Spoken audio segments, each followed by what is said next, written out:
friends, and happy Friday to one and all. How are you doing on this fine start of the weekend? I am here back for the live stream as predicted with the Matches Memorial Friday 7 Alley filled with haunted bookshop, as is the tradition here on the CaneRod Pipes Virtual Pipe Club. Great to see so many folks already assembled. We got our buddy Pepe from Pondering with Pepe's Pipes. Good to see you, Pepe. There's Island Tim Fournier, and he has his Molina Calabash with some I Hate Roger Godell. Way to go, Tim. Hope you enjoy it. Hope you get some rest, buddy. The Pipe Hunter checking in. Jeffrey Feinberg, Gary Edminster. Great to see you guys. My buddy Michael Case with a tall glass of iced tea. I could go for a tall glass of iced tea right about now, Michael. That sounds refreshing. So hope you're enjoying. And there's John Amadon. Great to see you folks. I've been looking forward to this.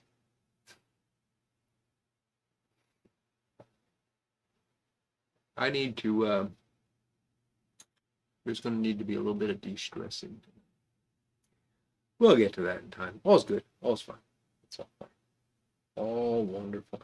I do have a drink this evening. I am enjoying some blended Irish whiskey, and I will tell you a little bit about this. But I'll tell you in a little bit because people are going to ask me 6 times. So let's let the room fill up a little bit before I talk too much about that. There's David's Bookshop. Good to see you, David. Bob Kraus. Good to see you, Bob. Hope I remembered how to pronounce that. It has been a while, but it's very good to see you. And there's Stanley Smith and Bear Wolf and Miss Kathy. Steve and Kathy, good to see you guys tonight.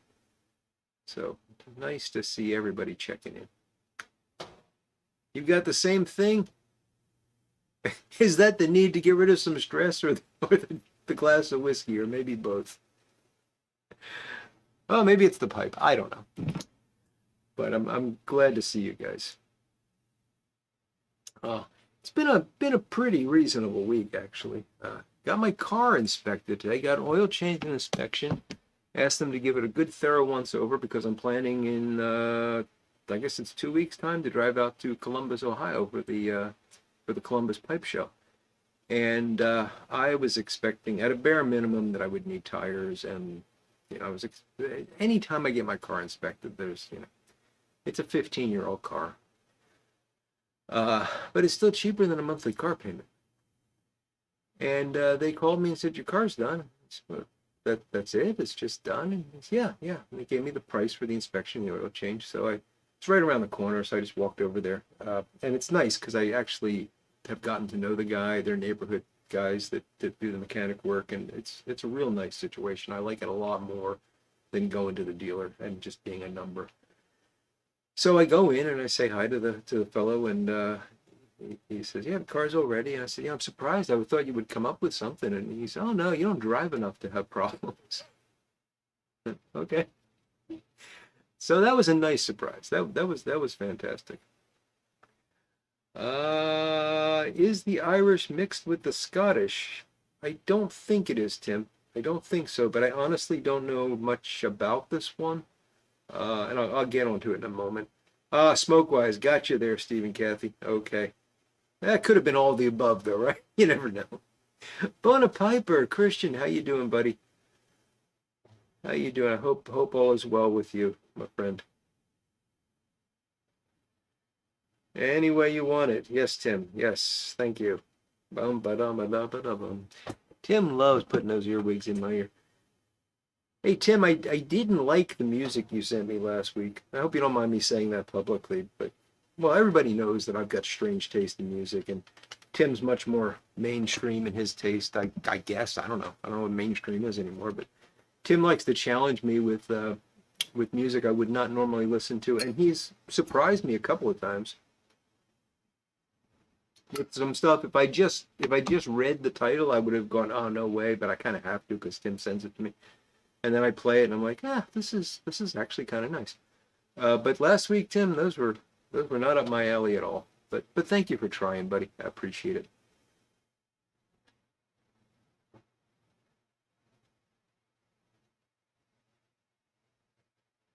Expansive? Fair enough. Expansive. So this tell you about the whiskey now that we got a few more folks around. Um, Not that it's special, I just didn't want to have to repeat it. Oh, so, all right. Let me drink a little bit more so I'm not talking.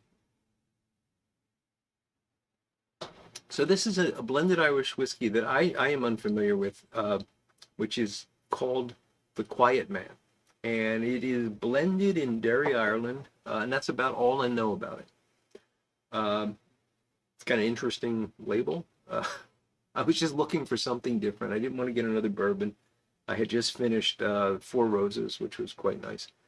Uh, and I do like Irish whiskey. I've always liked Irish whiskey. And I know it's not, most whiskey guys don't think highly of it, but I've always had a soft spot for it. And I guess it's the Irish in me. So no, if that was the first one, Tim, I definitely didn't like that one. Piper on the 45. Good evening. No, Michael, it was not Strawberry Alarm Clock in the Froogs, but please don't give Tim any ideas. Uh, no, so it's an interesting whiskey because to me at least, and I'm not a whiskey connoisseur. I'm not a connoisseur of rye whiskey, bourbon, any of the above. I just enjoy it. But this, when I first tasted, it reminds me more of a rye. It's got like a spiciness to it and I want to say astringency, but that's not really right. Sharpness that I would associate more with a rye whiskey. And then it's like really smooth and very almost buttery. And it's nice, warming feeling. It's a wonderful, wonderful Irish whiskey. I really enjoy it. My musical taste has become cumbersome for Tim. I'm so sorry, Tim. I'll, I'll try not to burden you with it. Oh, you're funny, buddy. Was it Enter the Haggis? No, it wasn't Pipe Hunter, but now I kind of want to hear Enter the Haggis. That's an intriguing name for a band.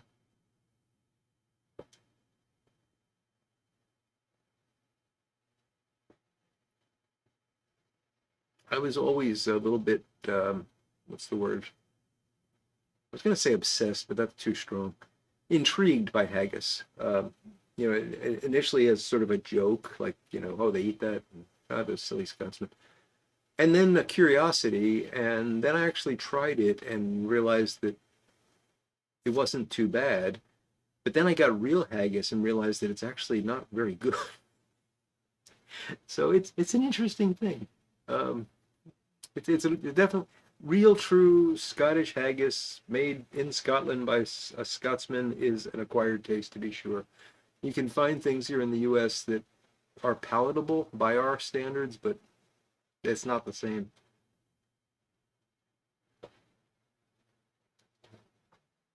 Oh, I remember that, Tim. Yeah, that's when they were thinking that this would be the day that they would die, right? Yeah. That's nice because that not only gets stuck in my head, but it's long, so it just continues to run. Once in the haggis and you won't go back. Okay, Michael. I don't want to pursue that much further.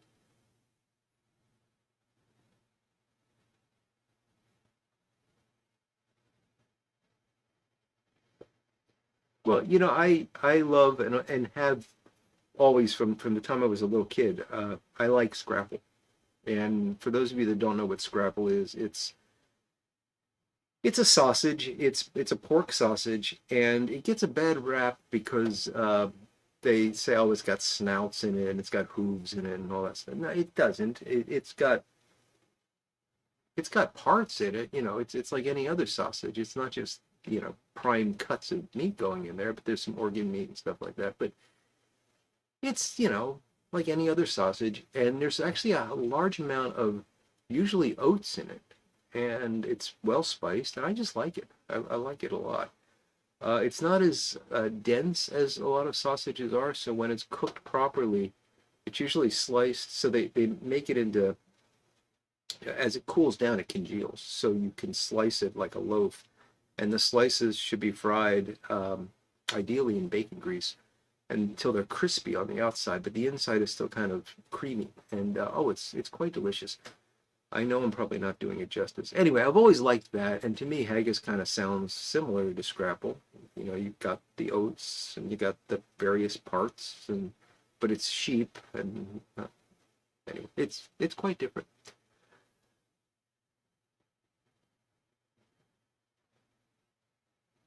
8 minutes 30 seconds.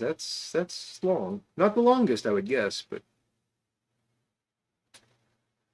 oh, I do enjoy Thelonious Monk, Dry Fly Fisher 11. Good to see you, buddy. Good to see you, Jim. Caught your Jim. Uh, Thelonious Monk is another kind of like haggis, an acquired taste. You know, I for a long time just didn't get it. I just didn't get it, and then that very famous live album with Coltrane on it. Uh, that clicked for me. I don't know what it was. It was I went to Monk through Coltrane, I think, because Coltrane on that album is just amazing. He's playing. It's just so many notes coming out of that one. It's hard to explain. Uh, and as I was listening to that, the piano started to click for me, and I've really enjoyed it ever since. Oh, Couch, I'm so sorry. All right, I will show I don't fit in the shirt, Couch. It's not that I don't want to wear it. I just don't fit in it. But I promise I will bring the shirt next week. I will definitely bring the shirt next week. And please give Ilva my apologies. Darn not to be her. She's a dog. She'll be fine. She'll get over it. But nevertheless, it makes me feel bad.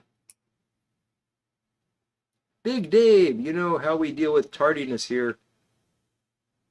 I don't know what that means. It's funny, Dave. I believe that given some of the back and forth we've had in the chat, that you are also a product of the Catholic school system, or at least have had some encounters with nuns, if I'm not mistaken. And I've never heard anyone outside of that system use the term tardy.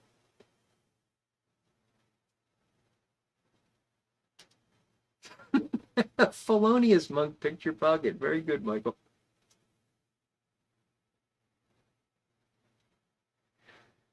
Yeah, I think that's right, Stephen Cathy. If you like it, you like it, but it's not for everyone. But isn't everything like that, you know? I remember I was reading a review of something, and the guy wrote, "It's the sort of thing you like if you like that sort of thing." I thought, well, heck, that's you could just put that on everything, right? That's like the all-purpose review.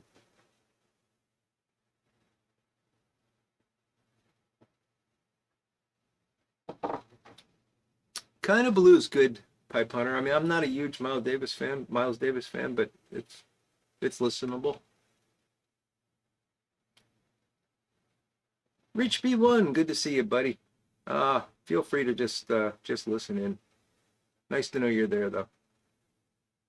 Little Piper Todd, how you doing, buddy? Or Van Halen, I don't feel tardy. That's going over my head, Tim. Was that a Van Halen song?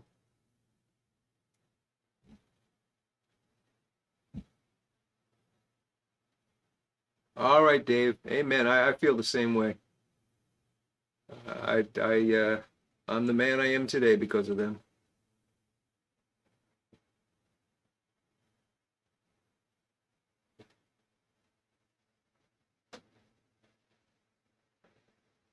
Ah, it's a line from a song. Okay, thank you, Tim.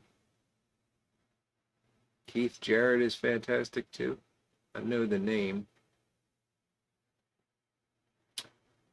Dark Bird's Eye. Nice stuff.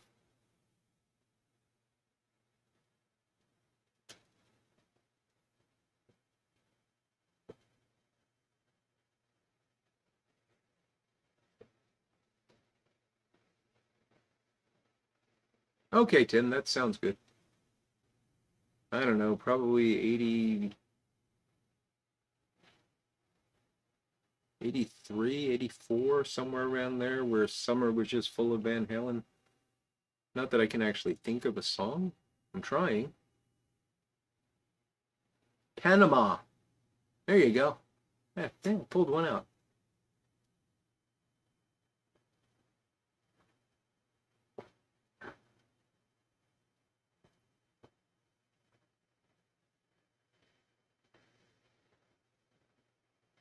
Was it 1984? I would have guessed 83, 84, somewhere around there, I think. I don't know. My sense of time is messy.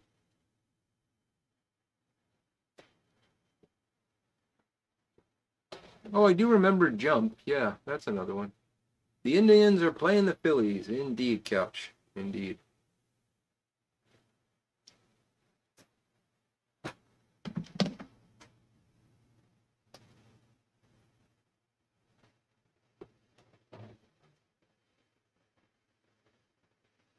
That's another one of those bands we were talking last week about guitar, and obviously Eddie Van Halen was quite talented on guitar. Uh, Unique too. Backcountry Pipe. How you doing, Mark?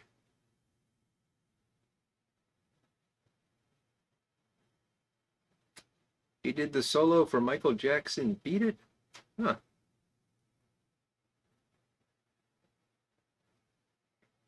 Yeah, but that one didn't have Vincent Price in it. You know.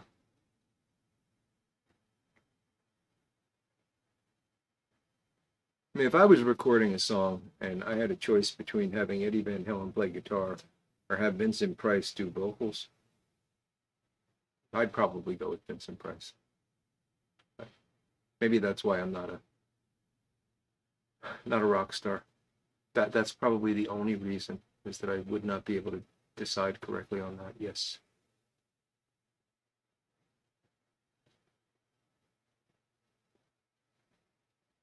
Glad to hear it, Mark.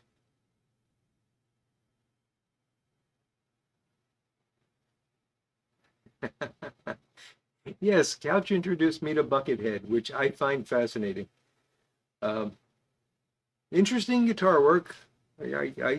He sent me a couple videos, and I think I wound up going down a rabbit hole with that one because I just found the whole phenomenon to be quite fascinating.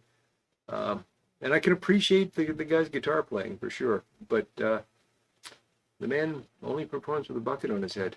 I look it up if you look it up. I had to. I thought Couch was pulling my leg. I'll Wait is a favorite game. I don't know that one, Tim.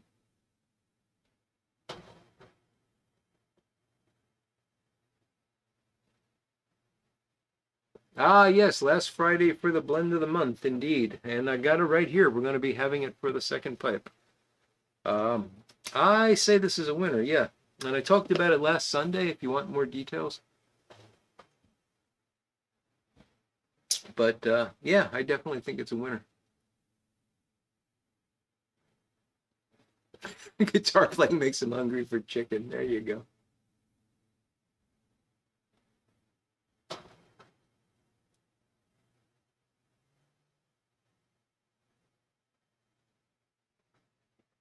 Buckethead played in the reboot of Guns N' Roses? Really? I I hope that's true, Tim. I so much want that to be true. And I also wanted to live in a chicken coop like XJ Couch. That would really make for a wonderful evening. Call Big Country Briar. Hello. Oh, and thank you for the birthday wishes for my darling wife. Yes, I should have said that sooner. Um, she is so she's in Pittsburgh, helping with her dad. Her dad's not doing well. She's kind of down right now. And to top it all off, Facebook screwed up her security settings, so she's not hearing from any of her friends on her birthday. And today is her birthday. And she's been sad about that. So maybe everybody could just wish Mrs. CaneRod, my wife Elisa, a happy birthday. That's Elisa with an A. And I can send her the start time for that, and that'll make her happy. Or if you want, I put this on Instagram. I Instagram goes to Facebook, so you can go there and Wish her a happy birthday if you want.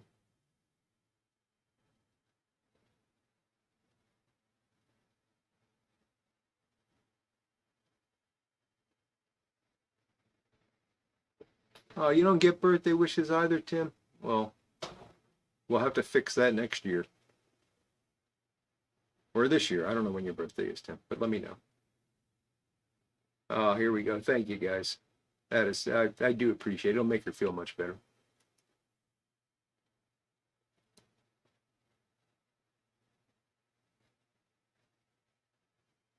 Dance the Night Away. I remember that one, Big Dave.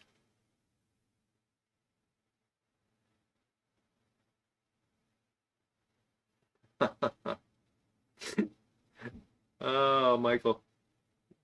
She may view that as a curse, but I hope they're happy years indeed.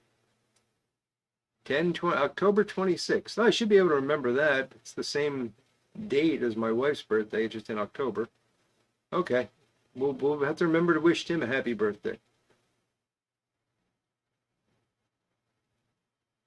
Oh, Buckethead love from Mrs. Kemp. Wow. That's coming in deep, Couch.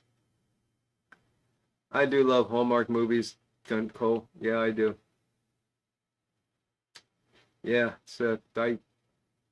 I can't wait to retire so I can just spend all my time watching Hallmark movies. Yep, yep, that's me.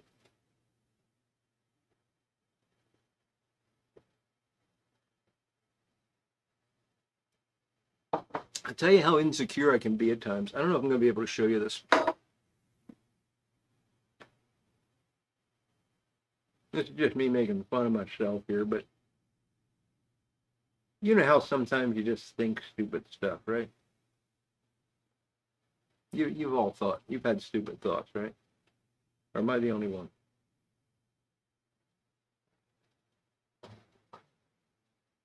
I hope this comes up. So this is what I put on Instagram, and it was just the first picture that I could find.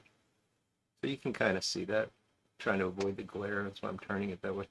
But it's a man and a woman, and there's a birthday cake there with candles on it, and you'll notice the man is wearing an apron. It's a dark colored apron. As I'm putting this up, I'm thinking, I really should let them know that that's not a cooking apron, but it's a shop apron. I thought, why would I have to let them know that? It's obviously intended that the guy baked the cake for his wife, but for some reason I felt like I had to make it clear that I wasn't trying to say I would be wearing an apron in the kitchen. I'll wear an apron in the shop, but not in the kitchen. That's girly stuff. Uh, no, Rich, it's just a picture I found.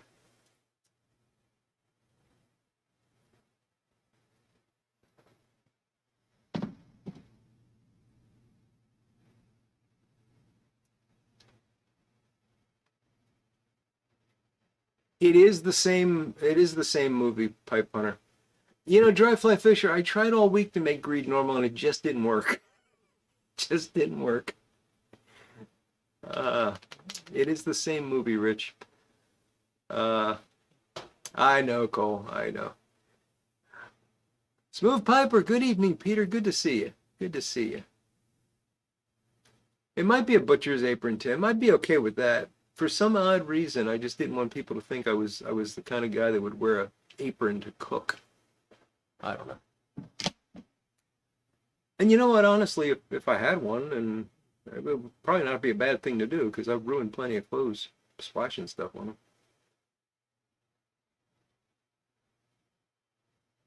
Peter's got some haunted bookshop in his Friday 7 alley. Way to go, Peter. Michael's got a Nike kitchen apron. Very sporty. Very nice. You really got me. I recognize that one too, Big Dave. Oh, look at that. I'm a regular Van Halen fan. Why was that hard to say? Van Halen fan.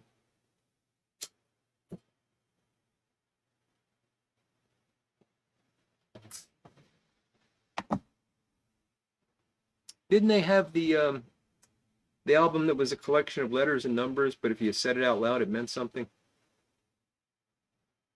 Because I saw a license plate the other day that made me laugh that was like that.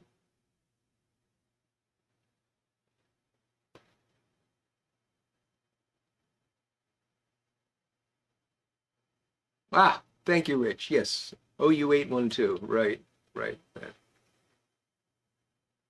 Quite clever. So the license plate, it was yesterday when I was driving home. The car in front of me had made me laugh. It's stupid, but it made me laugh. The the letters are the letter I, and then the number 8, and then all letters Q, U, I, and T. And I'm just looking like that's an odd collection of numbers and letters. And then I realized next to the license plate is this shark swimming at the license plate with its mouth open, like one of those little outline plastic decal type things. It's just the outline of the thing, but you can figure out what it is. And then I got it. It was I ate Quint, which so it's a Jaws joke. Yeah, made me laugh. It's seldom that a license plate actually makes me laugh. So that was a good one.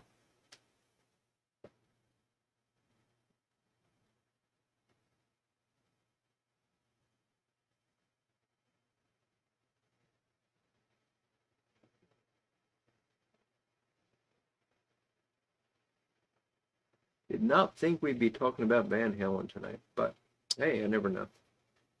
Never know what's going on.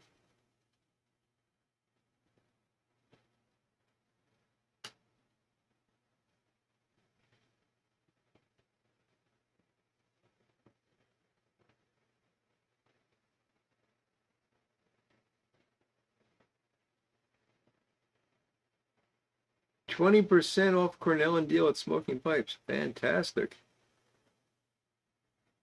Honestly, Cypress Piper, since I've not been smoking as much, I don't think I need to buy any more Haunted Bookshop. I really don't. I'll let it for whatever gets some.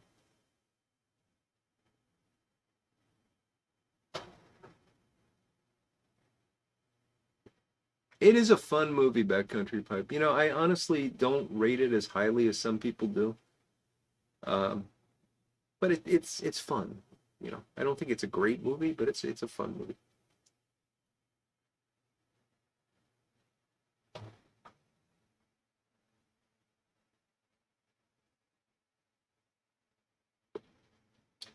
Creator of the Boundless Universe is asking about the experience of meerschaum coloring. Does it take a long time?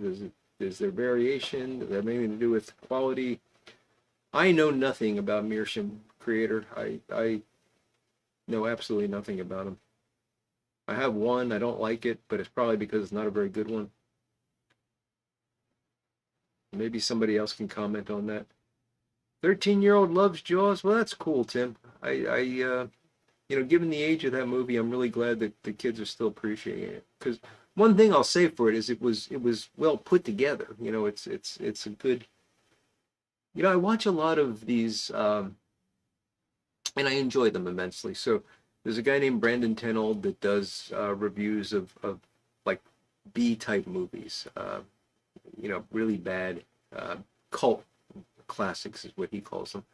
Then there's also this channel called So Bad It's Good, and they review really bad B movies that have comical aspects to them. The movies that you watch because they're bad, and they're addictive. I really enjoy watching both of these channels.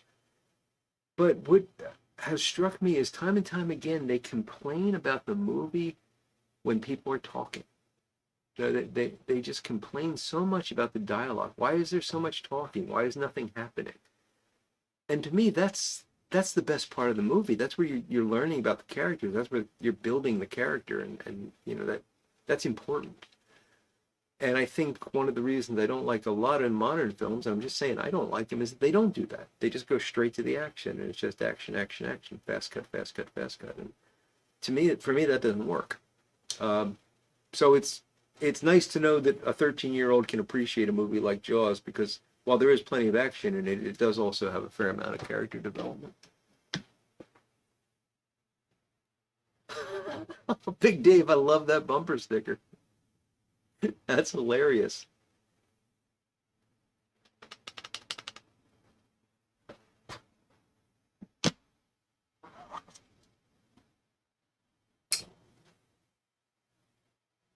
Okay, Cole, always interested to try a new blend.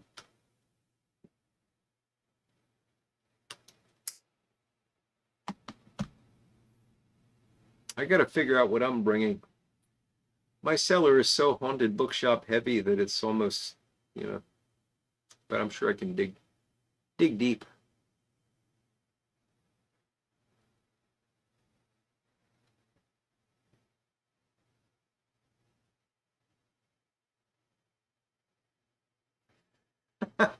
Tim, that would be fun. You agree, Christian? Yeah, I think it's a shame that we're not making movies like that anymore. I guess we still are, but they wind up being like Hallmark movies, you know, and who wants to watch that? You know what, Michael? I never saw My Dinner with Andre. I know that it was all dialogue and it's an interesting idea, but I never got around to watching it and haven't had a strong desire to go back and find it. Phil Rivera, how you doing, Phil? Good to see you tonight, buddy.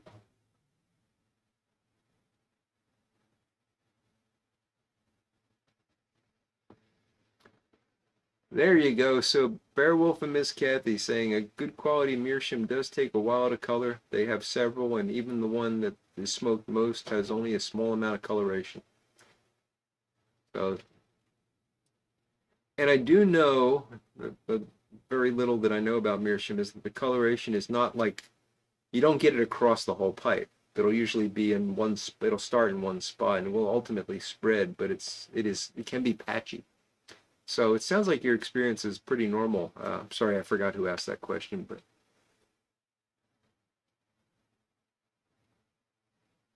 I've seen some big catfish that are scary too, Big Dave. Yeah, definitely. Oh, UHF is a good one, Tim. Yeah, that's the Weird Al one. We were talking about that a week or two ago, right?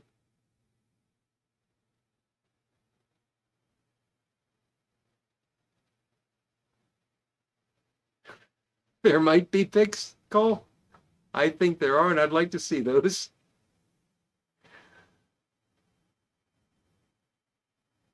Ah, good day to you, sir. I'm not even going to try to pronounce your name, but it's nice to see you. Thanks for joining us, my friend.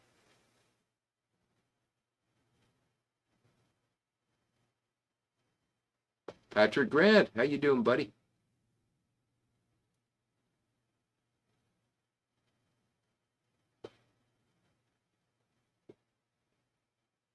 Capricorn is retired from SeaWorld but still working at Discovery Cove. I didn't know you could retire from SeaWorld. Well, good for Capricorn.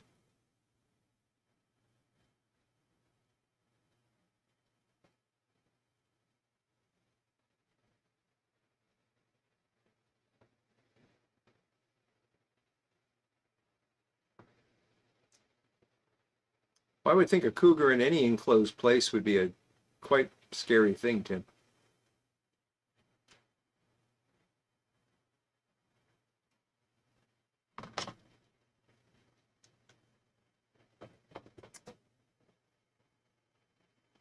I'm gonna have trouble with this, but I'm gonna try.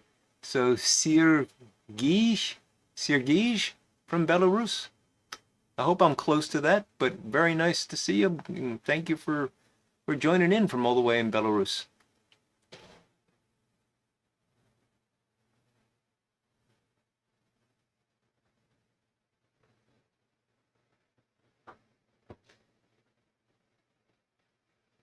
Jim F, how you doing, buddy? How much would I pay for a used Peterson from the '80s in great condition? Ooh, oh, that's a. If you just said a used Peterson, I would have said not much, but the '80s, not a bad time for Peterson. Uh, I don't know. I don't know how to price used pipes. If I really liked it, if it was shape I really liked and I really wanted a Peterson from that era, I'd probably be willing to go 150 on it. But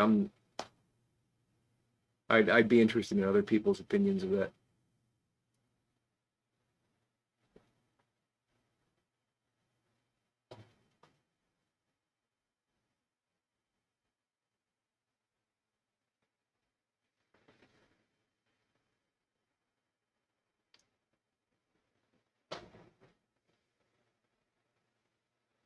No, we'd love an update, Phil. That's fantastic. Let's see.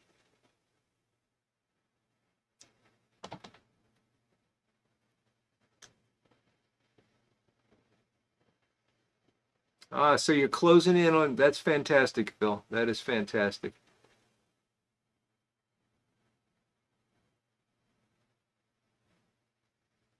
You guys don't know what we're talking about. Phil's having some housing issues, and I put a video out earlier in the week. You can go back and watch that. But we're all pulling for you, Phil. We're praying and we're pulling together, and you're gonna get through this, and you're gonna make me a darn fine pipe again.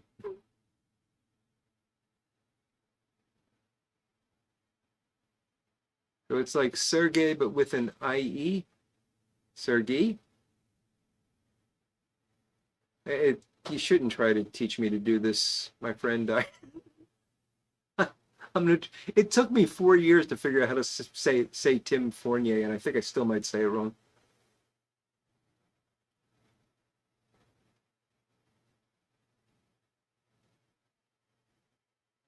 What's my favorite corncob pipe? For me, it's the Missouri Meerschaum Country Gentleman.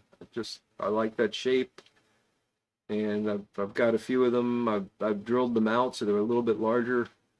3/4 inch tobacco chamber, and I really enjoy them. They're great pipes.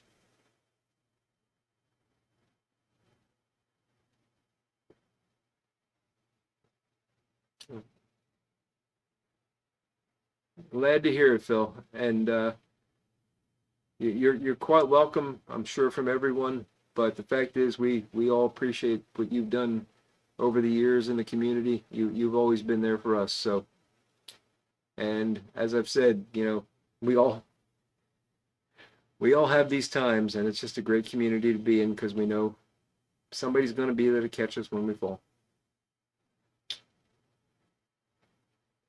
I've never allowed anyone to do that falling backwards thing where the people catch you to build trust. But if I was with you guys and I knew you were behind me and they asked me to do that, I still wouldn't do it. But I'd think about it a little bit longer.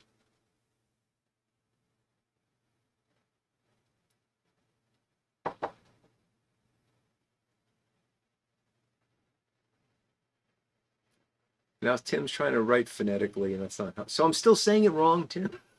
You couldn't just give me a break and let me go.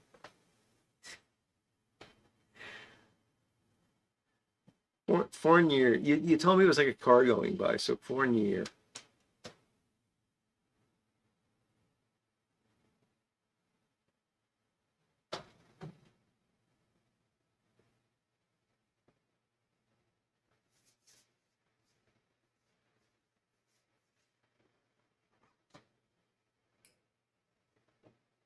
It's a beautiful thing, Phil.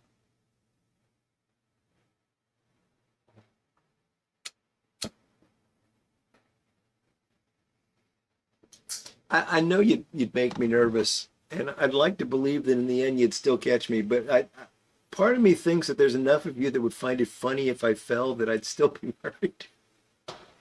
And as the guy that would be laying on his back after falling, I'd probably be laughing about it too.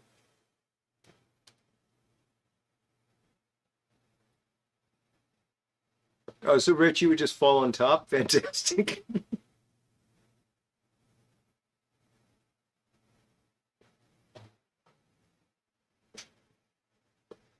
Creator, I was wondering about that too. I thought maybe it was an inside joke there.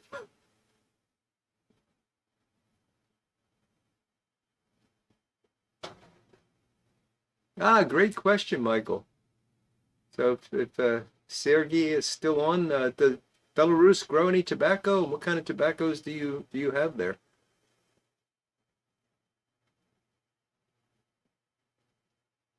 We're gonna do a trust fall on Friday. No, no, Cole, that's not gonna happen. Been letting me slide for years, Tim. I know, I appreciate it.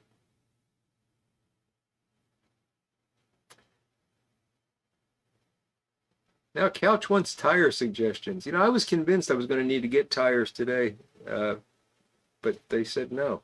I don't drive enough. I have no idea what tires to get for your RAV4 couch. Anybody want to suggest tire brands for couch and Ilva? They're really for Ilva. Ilva lets couch ride in the RAV4.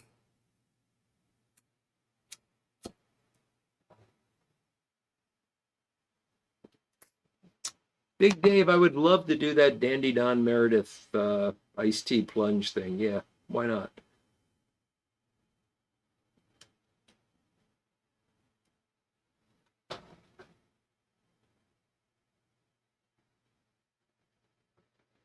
Yeah, Phil's getting musical about it.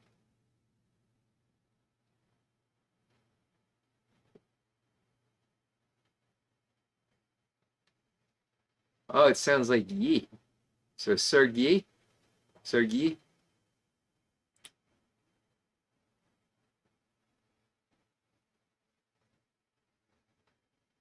Just know that I really want to do it right, and I'll do my best. I mean, okay, so I've been saying Tim's name wrong for 4 years. It took me 2 years to get Andrew Sirigliano right, and I was raised in an Italian neighborhood, so, you know.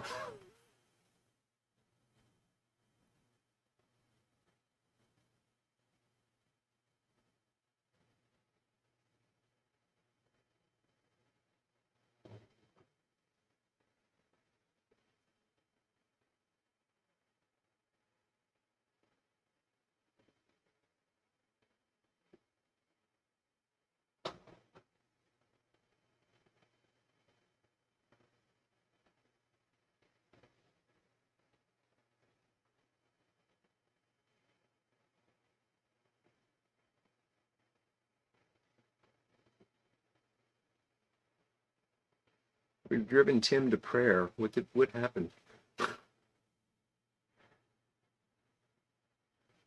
Oh, it was a Billy Idol song you were quoting, Phil. Okay.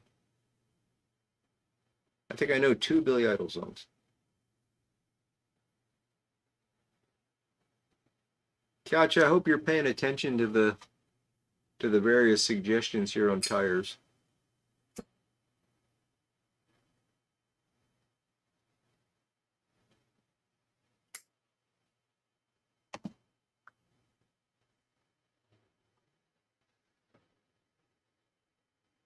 It is Italian, Phil. That's interesting. I didn't know. I'm glad I got one name right out of all these. Doug, did I say hello to you? It's good to see you, buddy. Oh, no, yeah, okay. I'm not. No, Tim, not tonight. Not after the past 24 hours. I can't try to pronounce that tonight.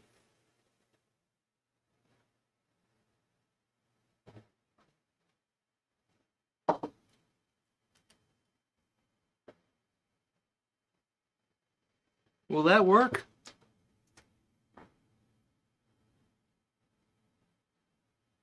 We'll try it.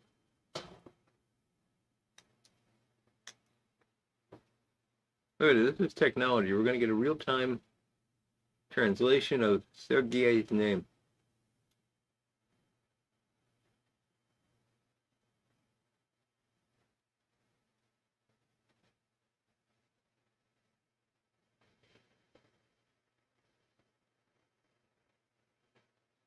That's not going to help me. I was trying to translate from Japanese. Why is it trying to, what? I input Polish translation and it went to Japanese.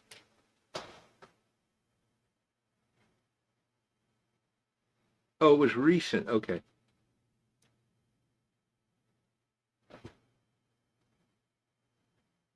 It was Siergie.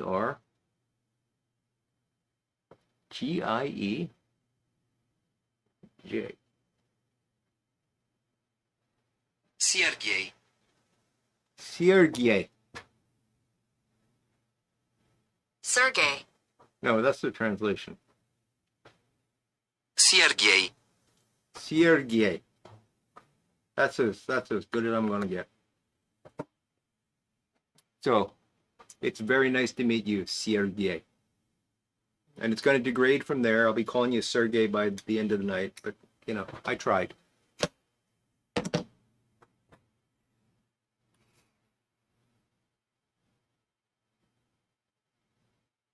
We definitely have to get Everett along the way to that place. Yes, Tim.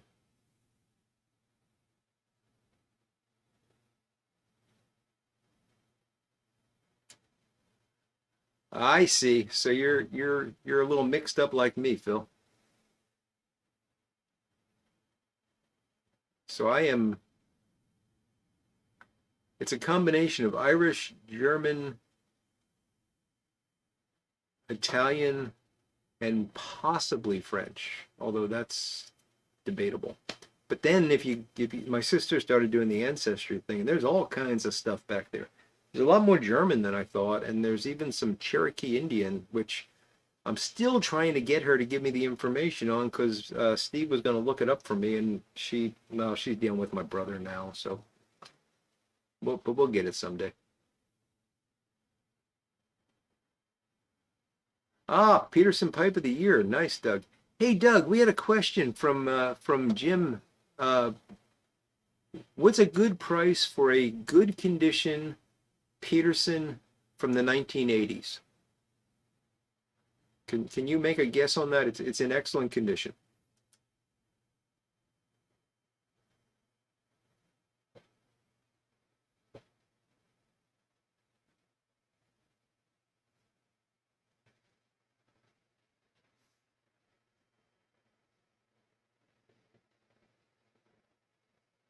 Has Everett started the smoke and fire season already? I haven't seen Everett in a while.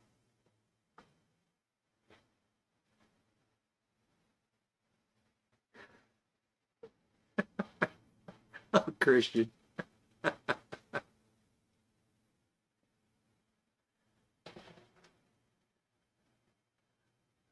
Bar's bad enough. Oh my goodness, Big Dave.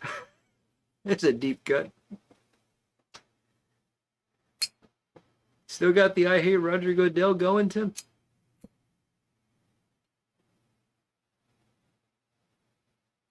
Cherokee milk, man.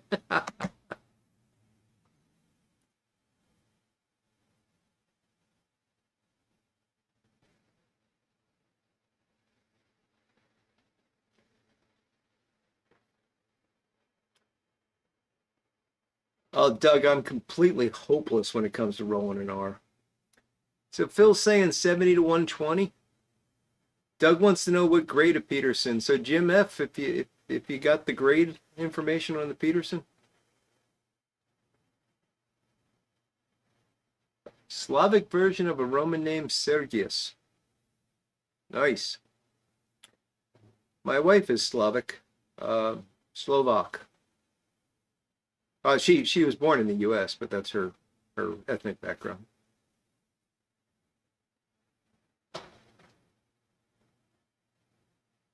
Oh, Piper on the 45. I hope your dad's doing okay.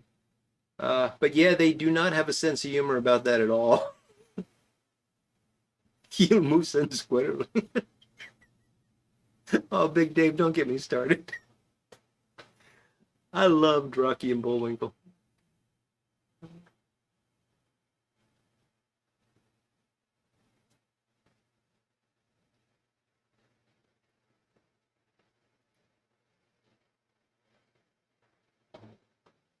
Ah, Marty sells Peterson cheap. I did not know that, Phil. I don't believe it was unsmoked, Doug. He doesn't have the great information. Don't believe it was unsmoked, but it's restored and in very good condition.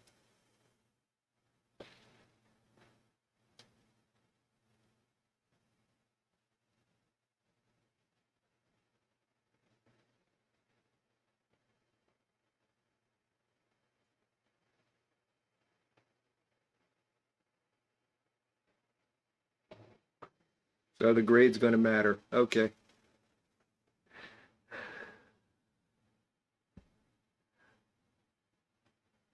I don't know, Jim. I'd try, without that additional information, I'd try somewhere between 150 and see what happens.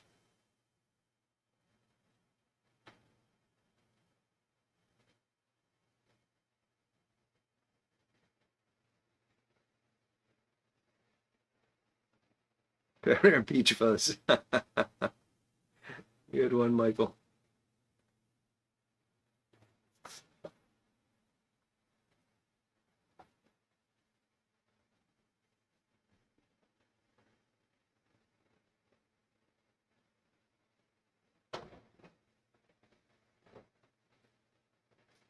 Has anyone else had this Quiet Man Irish whiskey?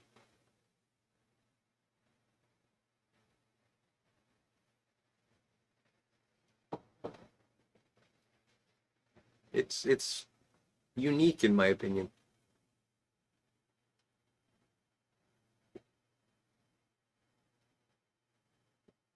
Lots of people sending out prayers for Piper on the 45's dad, and I will join that later this evening, Piper.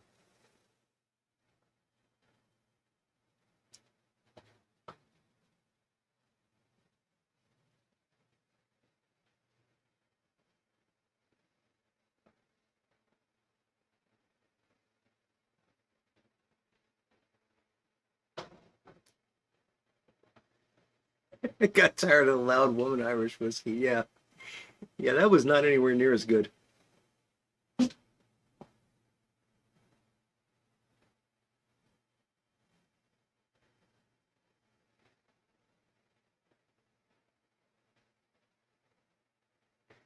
Was she Irish, Tim? Critics View, good evening. Good to see you. Does it make you talk like the Duke? I hope so, Big Dave. That would be cool. Boisterous Lunk? That sounds like a great name for a whiskey. Yeah, I'm seeing guys name some of my favorites, and I've always been Jameson, Tullamore Dew. Those have always been my go-tos as well.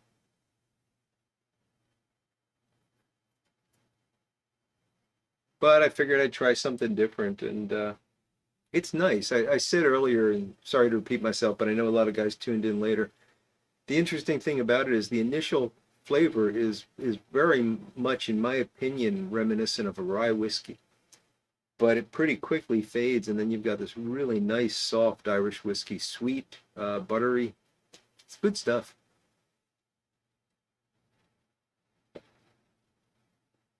How did you know I walk like the Duke, Michael?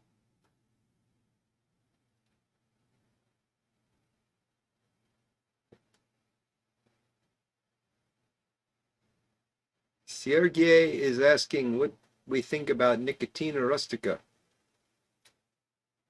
So my main experience with that has been in the H&H rustica, and I find it to be an interesting addition. It to me it has a lot of sort of herbal characteristics to it that I think add some interesting flavor to the blend.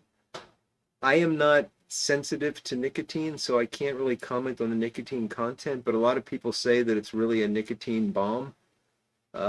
Even though the amount of it in that rustica blend is not very high. So yeah, but that's been my main experience with it. I think I've had it in something else, but I can't remember what it was.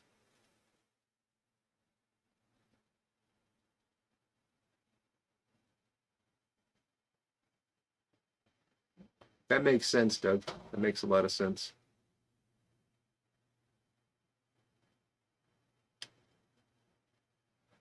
Buttery like popcorns, asked Rich B1. Sure. I don't know. It has a little bit of a buttery kind of aftertaste. It definitely could make me stagger like the Duke, Ron. That is true. Good to see you, Ron.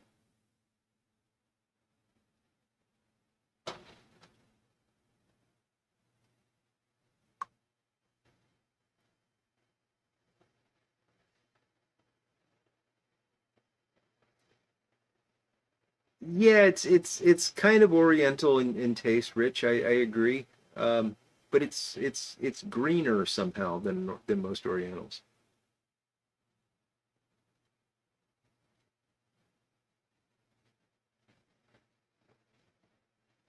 Jack Benny talked like a doctor and walked like a nurse. That is funny.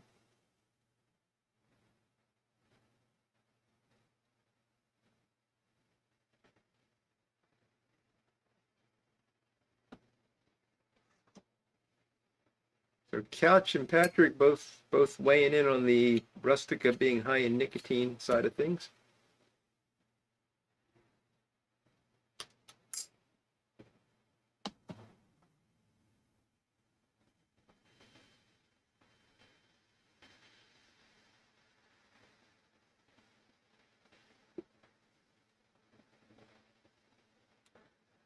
So I wanted to share a little bit about what's been going on with my father-in-law and with my brother. Got an update on my brother today. Um, so he has had I believe, fourth biopsy done now. And I don't remember if I talked about this last time, so forgive me if this is repeat information, but they took 3 large samples of the mass this time, and they all came back negative. It is not cancer. Um, so, but now they're talking about a treatment plan where a few weeks ago they were sending him home with palliative care. So we don't know what's going on. I still want to get him up to Dartmouth, but my sister's making the argument of they know him, let's see what they come up with. And I think that's fair. He's stable. So yes, Tim, we did do the rustica together, didn't we? It was I forget who else was there, but we had a live tasting. Um, and I didn't turn green, I'm proud to say, even though you were betting I would. Um, yeah, so my brother's stable. He's doing well. He's putting on weight. He's seems to be doing okay. He has good days and bad days. Yes, Cavity Sam is what he claimed his name to be. Indeed, Rich. And the doctor still refers to him as Cavity Sam, which is kind of funny. So that's going really well, and I think it's a case where prayers are working. So I ask you to please continue those, and we'll see where that goes. But I'm very hopeful. It is an insane experience, Bona Piper, and I can only imagine it from his perspective, being an adult with autism and not really able to process all of this. Um, so when he heard the word cancer, he absolutely panicked. He really panicked. And you got to keep in mind, he watched my mom pass away from cancer. Uh, he's terrified of it. And he is autistic, and he is on the sort of socially um, awkward end of the spectrum. So for him, processing this is really, really difficult. Um, so he's decided that it would be best if we didn't call it cancer. And somehow him and my sister came up with the idea. This is going to sound silly, but this is the way his mind works. That it would be best to just refer to it as a piece of bread. So whenever he talks about this mass, he calls it a piece of bread. And now after 4 biopsies all coming back negative, I said to my sister the other day, what if it actually is a piece of bread? Anyway, we'll hope that hope he gets some good news soon. But it's not bad news. That's what's most important. It hasn't been bad news. It's all been positive. So we'll see what works.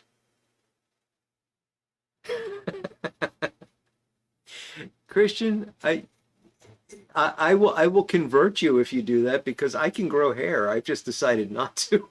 I shave this every week, so I can grow hair back. If you pray for it, I'll grow it back. Oh, really, Phil? I didn't know that was the diagnosis he had. Um, is this your friend that passed away, Phil? I'm sorry. I don't mean to bring up bad memories, but I just want to make sure I've got the story straight. Um, yeah, prayers are a good thing. Socially assume I'm on the socially assuming end of the spectrum, Phil. Uh, oh, you do it every 3 days, Tim. Wow, you're hardcore. Or I should grow hair a lot faster than I do. So that's my brother. The thing that's been really stressful, though, has been my father-in-law, and my father-in-law's okay. He's in the hospital right now. He wound up being very dehydrated and just not doing well, so they took him to the hospital, and he had all sorts of problems. He was dehydrated, his potassium level was off, and he's not eating, he's not drinking, he's refusing to take medications, but it kind of depends on what kind of mood he's in. And it's been very up and down. Now, for those of you that haven't been following this story, my father-in-law he's about to turn 93 in August.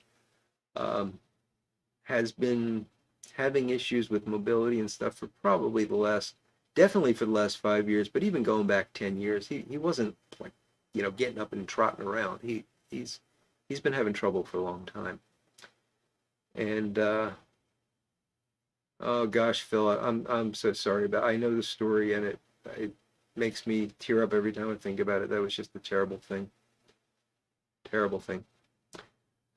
But thank you for sharing that, and I know you have to be careful with these things. I know. So with my father-in-law, it's really a roller coaster because like he told the doctor the other day that he plans to be dead in 5 days. You know, just out of the blue, he decides this. And then one of my sister-in-laws talks to him and says, you know, is that really what you want? And he says, no, I'm going to fight. I want to fight. He said, what if they need to give you an operation? He said, I'll get an operation. And then the next minute he's refusing to take his medication. So I just don't know what's going on. And you know, it's kind of his personality. It's not unexpected. I'm sad to say. I mean, I love the guy, but he's not the simplest man in the world to get along with. Chris Kahn hasn't paid for a haircut in 20 years. You're beating me. I haven't paid for a haircut in 4 years, and I don't plan to ever do so again. Cousin has stomach cancer. Oh my goodness, Michael. Bottom of the ninth. So he's got some sense of humor about it, huh? Nah, Phil, never enough. Never enough. So the problem is not that. I mean, that's not what's causing me stress, you know. I can accept that, and I know that he's going to have good days and bad days, and he'll sort this out, you know. And if he decides he doesn't want to take extreme measures, you know, he just wants to fade away, that's his decision, you know, and I can understand that being, you know, if being at that age and having lived the life he lived and saying, you know, I've done what I need to do and this is hard and I'm ready. Problem is my wife and her, so, okay, there's something you need to know. I hope my wife isn't watching.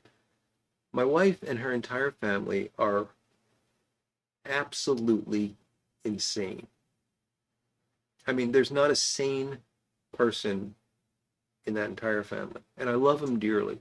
I really do. They're wonderful people. They've been very nice to me. You know, I'm part of that family as much as I'm part of my own family. And I always feel welcome and all that. But so my brother's not the only one in the family that deals with autism, okay? I definitely have that. I have, my emotional range is not very good. You know, I either have no emotion or I have really extreme emotion.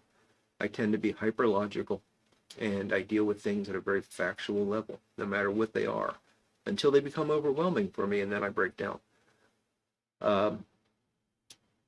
Well, they are just all over the place, and they're arguing about this, and it's like this isn't something you get to argue about. This is very clear cut. You know, he's ill, and the doctor will make a decision, and the doctor is saying right now hasn't said anything as far as I know, but if the doctor says he's going home with palliative care, that's what's going to happen.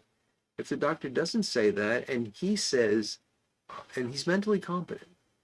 If he says, I don't want any more medical care, I'm just going to take palliative care, then that's what's going to happen. Other than that, there's nothing to argue over. And they're arguing about it, like a lot.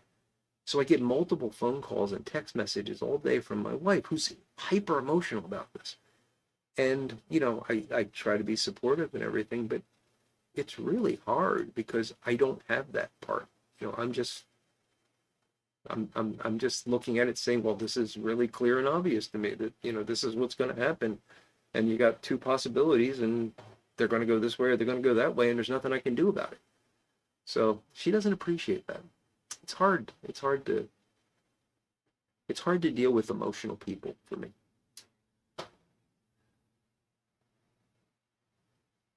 You have to fight, indeed, Phil. Yep, you have to fight.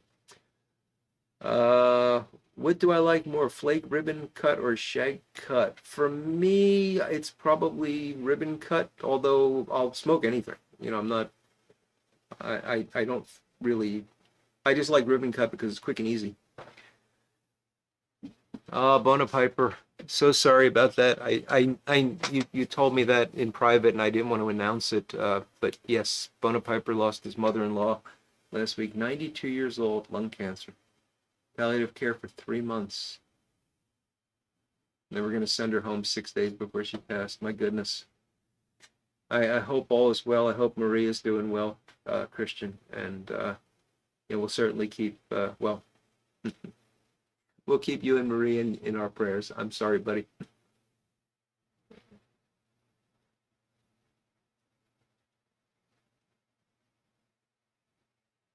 You know, it comes from a good place, Christian.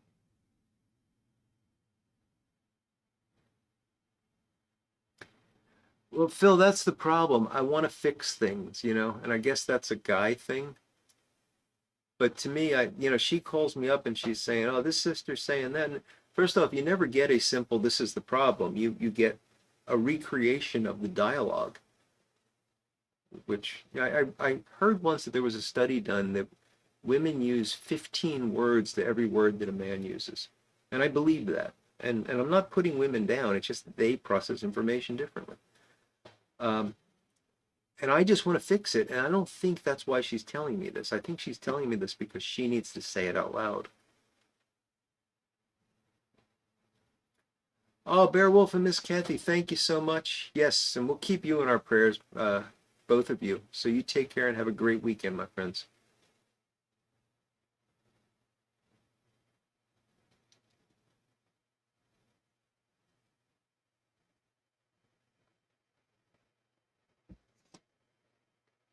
Yeah, it's a crazy, crazy system, Christian.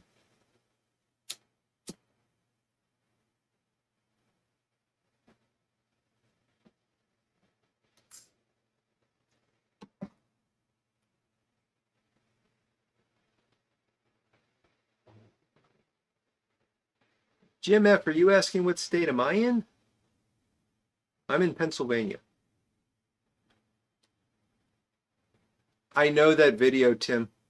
The one I think I talked about that a couple weeks ago, actually, the one with the nail in her head. Or maybe I was talking to I don't know. Everything runs together, but I was telling somebody about the nail video. It's a very funny video and it's a very accurate video.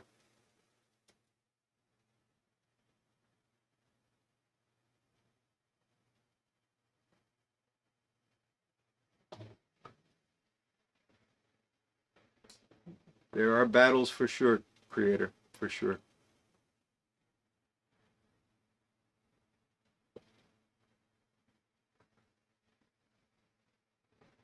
You're right, Christian. It's not right or wrong. It's just how information gets processed.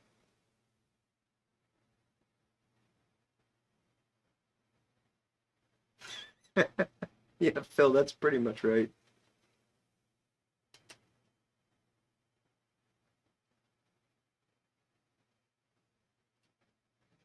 Oh, Big Dave, I sure hope that doesn't happen. But hey, it'll be fun. It'll be funny at least.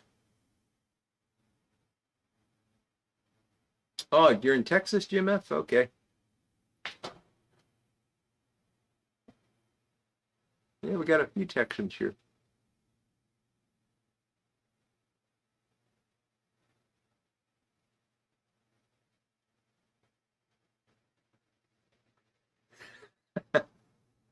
I'm familiar with it, Cole. No need to tote it to the show.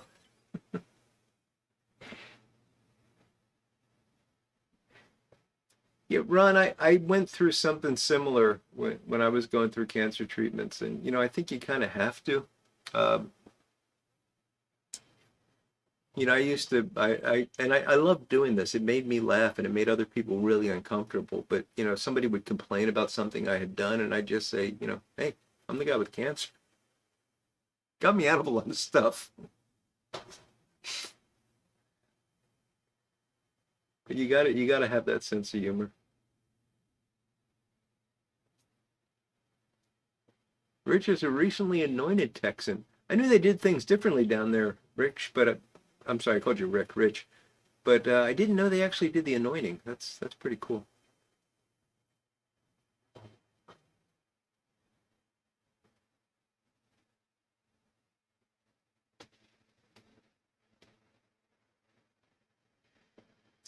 What's that Dolly Parton song? I know it is a Dolly Parton song.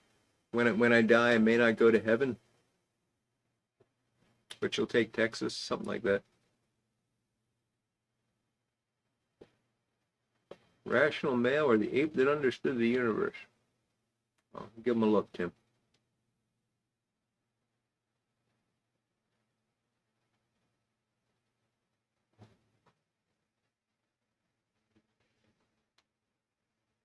Is tripping on my profile pic from years ago. What do you mean, Phil? The dog with the beer bottle one?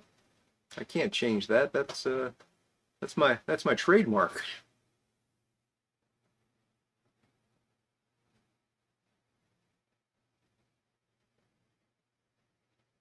Speaking of country music, I got something in the mail today that I'm quite excited about. I haven't opened this yet. It just came, the mail came. The mail usually comes around 11 o'clock in the morning, and I knew this was coming, and for some reason it didn't get here until like 6:15 tonight. But I haven't had a chance to open it yet. Should we do a Yabo live? You can see what I'm all excited about. I bet you can't guess. It's musical. I'm gonna need something to open it with though. You all keep single-edged razor blade just laying around, don't you?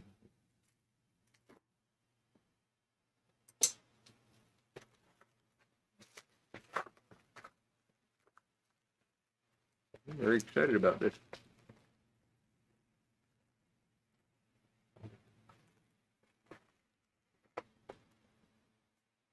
Oh, I got little cards.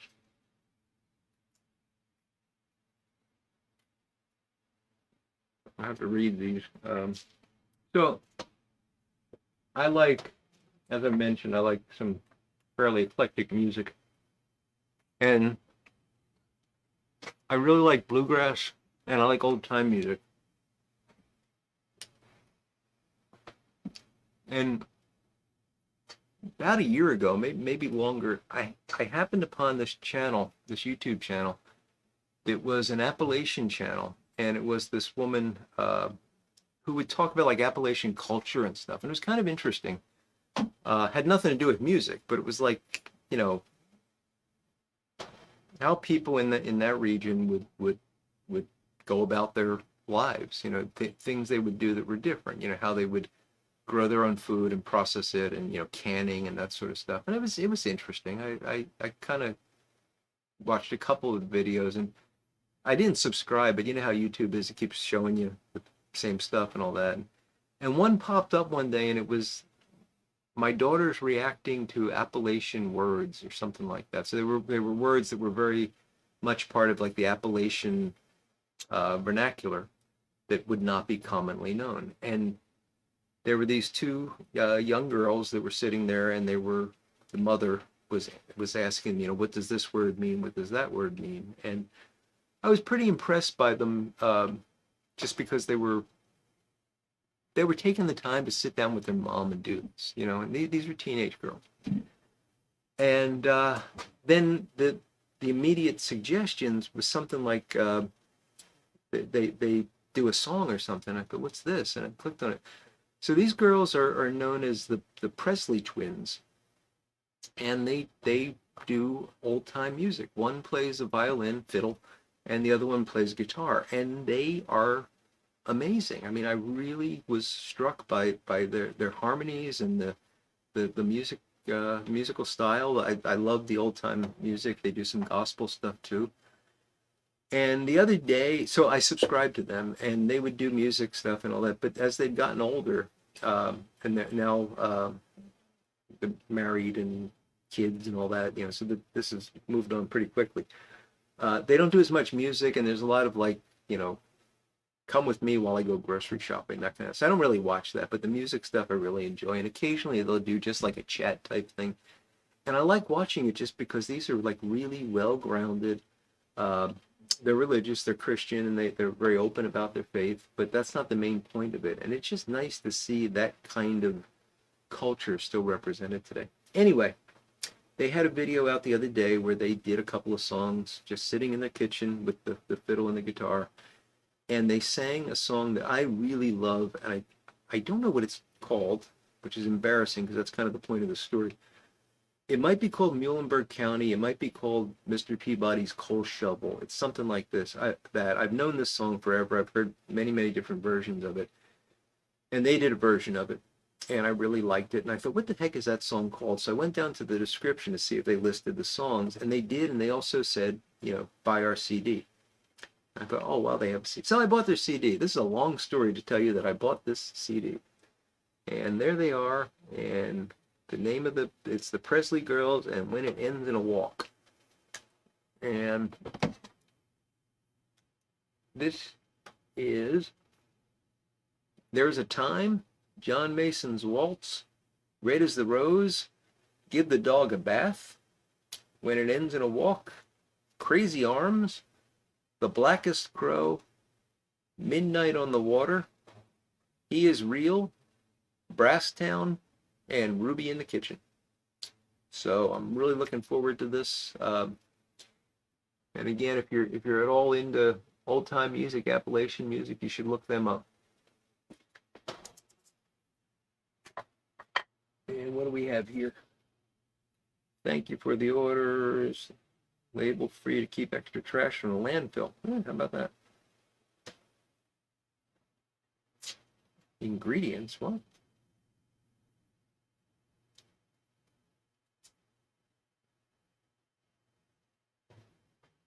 I don't know if you'll be able to read that, but it says keeping traditional music alive, and it's got a little Appalachian scene there, so quite nice. Okay, sorry, that was quite a ramble. No, there's two S's in these Presley. Ah, John, you know them. Okay, really are great. Hillbillies can cowboy up, Cole. Absolutely. Oh, Tennessee Ernie Ford, yeah.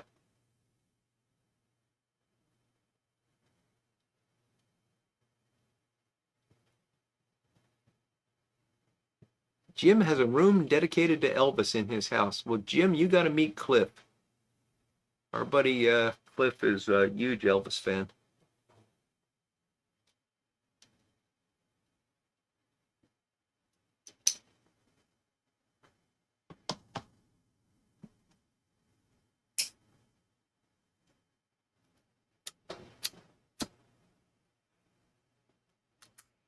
Doug, it's nothing like that. It's I think if you're at all open to old time music or bluegrass, I think you'll really enjoy them. And the best thing about it again is just the fact that these are young girls that are really grounded in these very, very crazy times, and that to me is something special. Earl Scruggs, yes, I have a vinyl copy of Flatt and Scruggs live at Carnegie Hall, autographed. How about that? The only problem is they autographed it in red Sharpie and it's fading. There's nothing I can do about that. So the autograph's very, very hard to see.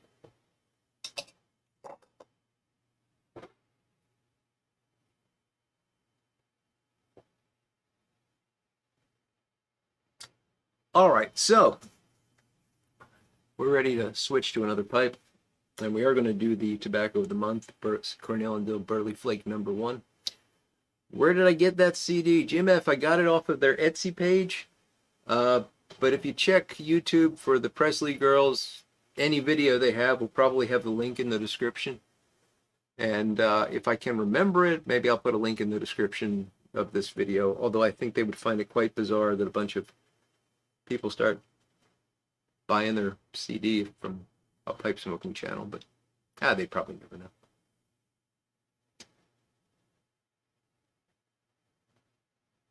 I like Karen Carpenter quite a bit, Tim. I thought she had a very, very unique voice and really beautiful. Okay, but before we get on to the next pipe, it's time for Inspirobot. I hope you all remember Inspirobot from last week. And by the way, I completely neglected to save the one from last week, so the idea of reviewing them at the end of the year. That one's not going to get reviewed. And I wasn't able to make Read Normal again anyway. So let's go on over to Inspirobot and see if we can get inspired, okay? Let's see. All right, hopefully everybody can see good old Inspirobot. For those of you that don't remember, this is or that maybe weren't here last week, this is an attempt by artificial intelligence to generate inspirational posters. So let's see what we got here.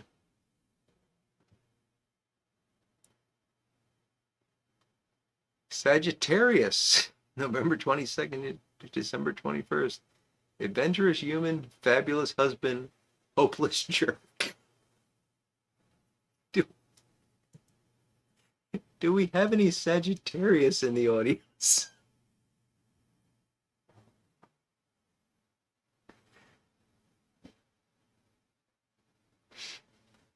Hopeless jerk. I love it. Did that not show up for you? Why am I not seeing what's going on here? Are you guys not seeing the Inspirobot? That's not good. Excuse me while I deal with these technical difficulties. Why didn't it update? Something ain't right. Oh, this is disappointing. Let me see what I can do here.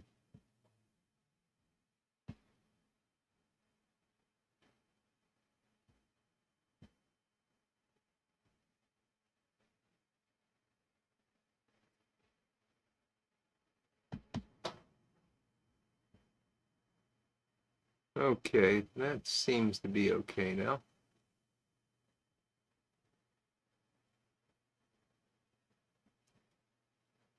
All right, so hopefully you can see it now. So, there's your Sagittarius, hopeless jerk. Shall we try another one? I think we should always do 3.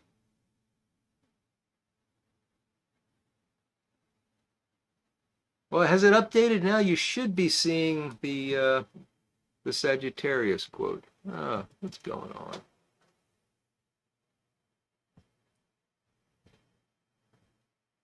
Yeah, that's showing here, so you should be seeing the right thing now. Now you see it. Okay. So that's number 1. Let's see if we can update that and get something a little bit more inspirational. I mean, nobody wants to be told they're a jerk, right? All right.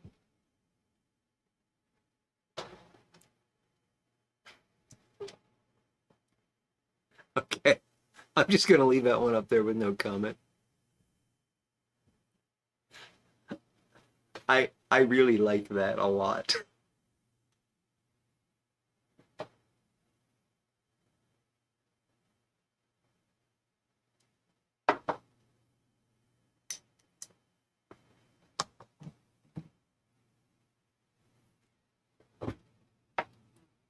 We'll leave that up there, and I'm gonna fill my next pipe while we let that sink in a little bit. Doug's been saved.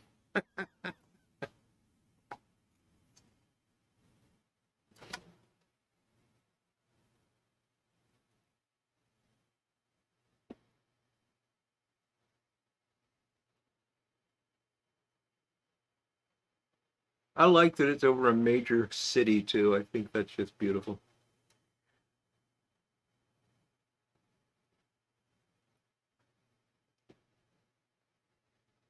I'll tell you about the pipe after we get off of Inspirobot, but I'm packing it with the...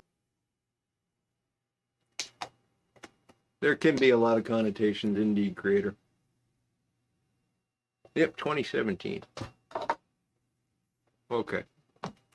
We'll give old Inspirobot one more chance. Please stop the snowman. Yes, indeed. All right, last one for tonight.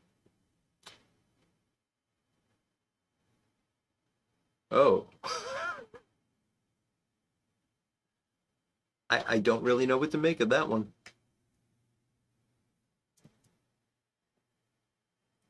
I just do not know.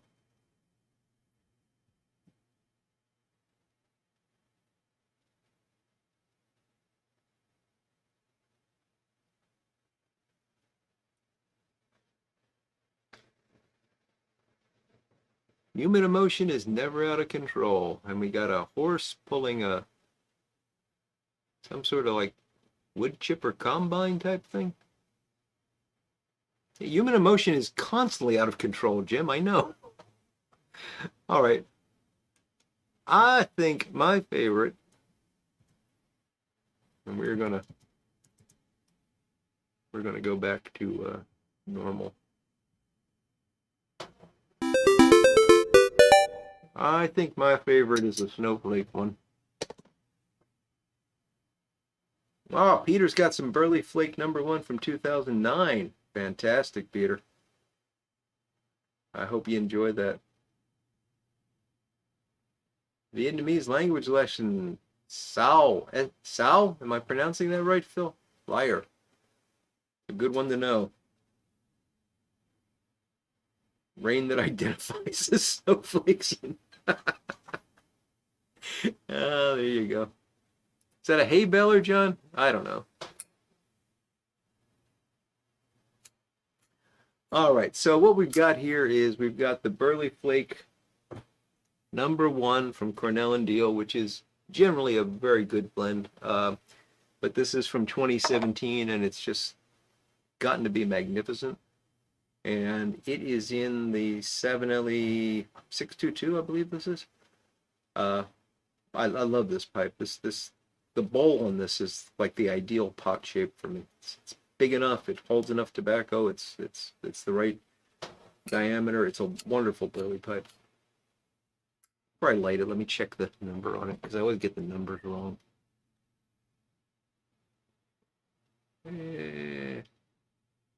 I was right this time. It's a 622KS.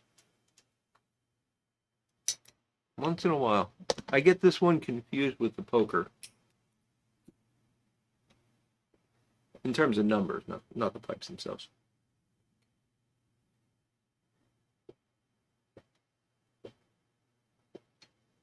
I need to drink a lot more Quiet Man to get the pipes confused.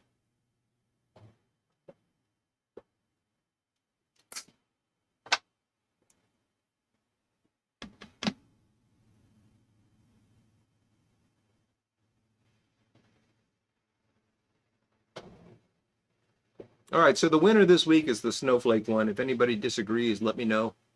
Otherwise, we'll save that one if I remember.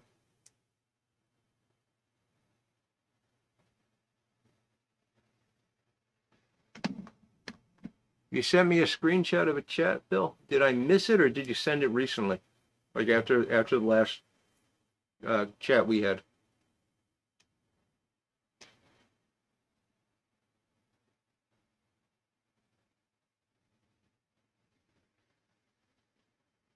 Tim disliked them all. Even the snowflake one, Tim? I thought the snowflake one was funny.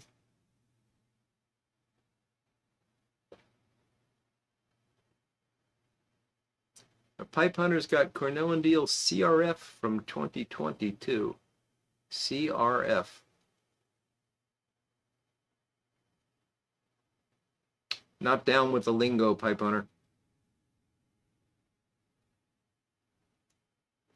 Okay, I will. If you want me to look it up now, I will. Otherwise, I'll look it up right after the show, Phil.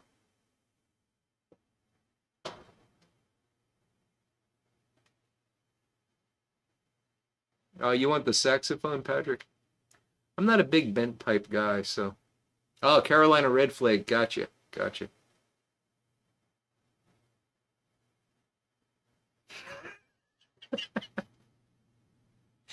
That's one of those apocryphal books, Cypress Piper. Snowflake one left you cold. Okay, you want me to read it, Phil? You want me to share this, or you just want me to look at it?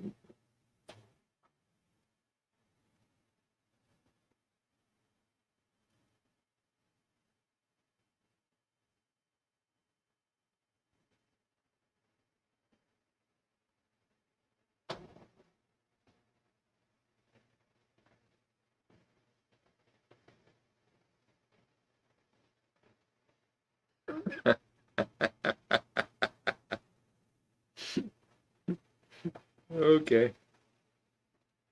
We don't have to. Oh, what did I do here?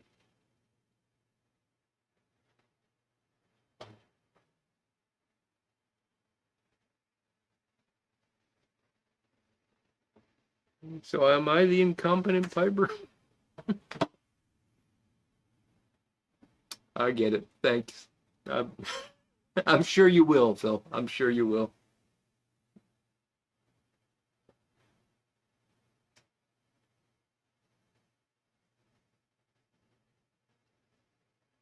Basically, it was someone saying that they sent something to Phil, and it was because they heard about it from me, and Phil said he'd get even with me later. So, and now I have to live in fear because he will.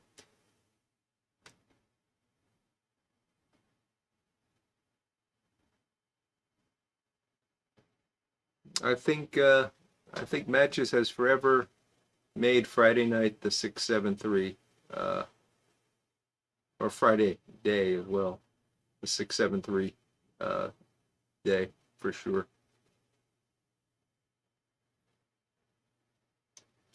Now I gotta say, I don't. You say this carefully. This is not my favorite pipe shape. Um, Again, because I like straight pipes and I'm more a billiard guy. And this just has some oddities to it. It kind of reminds me of the 620, which I can't stand. I own a 620 that I've never smoked. I don't know why I bought it. My wife actually bought it for me, so I can't even get rid of it. But we were in a pipe shop together, and I said, "Oh, there's one of those," and she said, "Oh, you don't have one of those," and so yeah, I got a 620. Um, that pipe just looks unfinished to me. This one looks like a slightly more finished version of it. But having said that, I really understand what Matches saw in it because, good Lord, it fits beautifully in your hand and it smokes really, really well. I mean, I've got no complaints about this pipe at all. It just doesn't fit my general aesthetic about what a pipe should look like. So I wouldn't have more than one of them, but I'm really happy that I've got this one. Uh, so again, it's one of these things where I never in a million years would have bought this if it wasn't for him. Uh, and yeah, and I'm glad I have. I'm glad I tried it.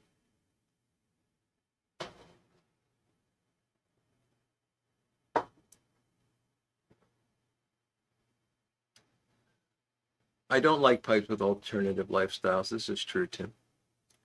For example, the pipes that they nail to the walls of restaurants, I really don't like those. Yes, Phil, we often forget that, but the card that came with the Matches 673 pipe, the Matches Memorial pipe was actually Phil's artwork. He did that, and really a beautiful image.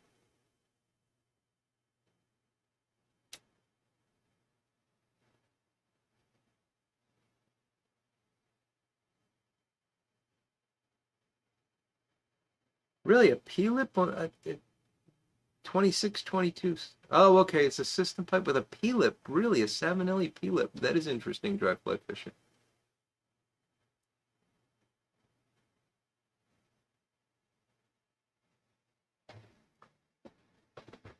Oh, that is cool, Doug. That's very cool.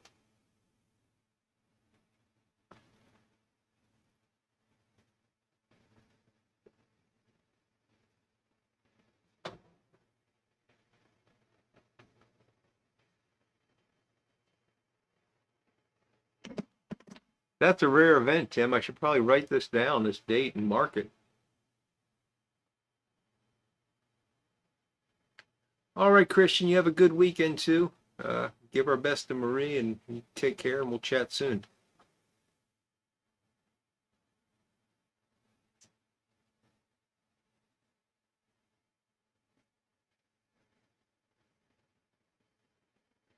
Hey guys, I just realized we're already 6 minutes over, and I've just lit my second pipe. This is going really long tonight. I hope y'all don't mind, but I'll keep going. Oh, I get it. You know, Tim, I did not know what you were referring to now. Now I understand your joke a lot better, and I'm glad that I was able to add to that.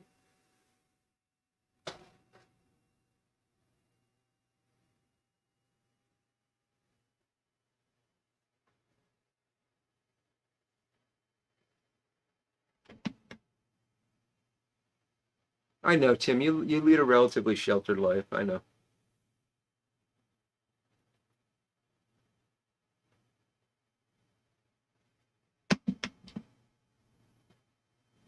Tim doesn't like any movies that were made before 1970. It's a joke that probably only Tim will get. But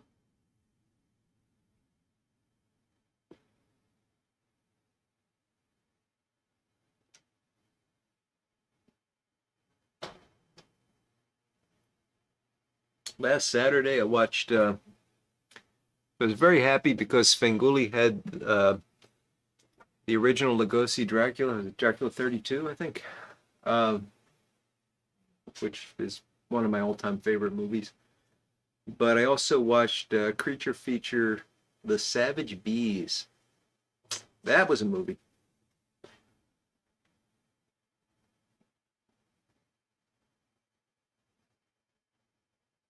That is a great movie, Tim. It's a mad, mad, mad, mad world. Oh, it's a fantastic movie. That was one of my dad's favorites.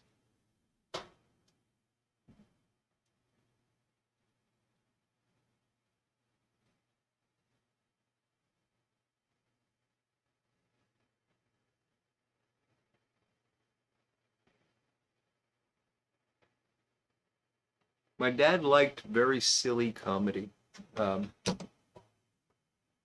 and I liked it too. I'm not saying that all in a critical way, but like Mel Brooks movies, Blazing Saddles, he would laugh himself sick watching those kind of movies. And it was that much more fun watching them with him because he was laughing so hard it just would make you laugh all the harder.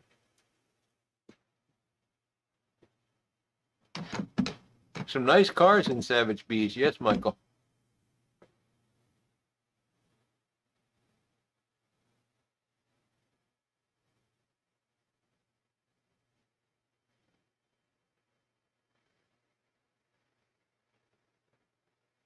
Mongo just pawning Game of Life. Poor Mongo.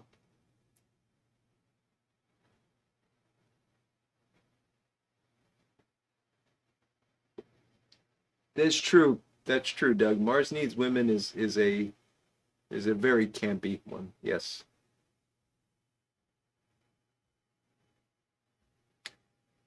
The Great Dictator. Was that Chaplin, Tim?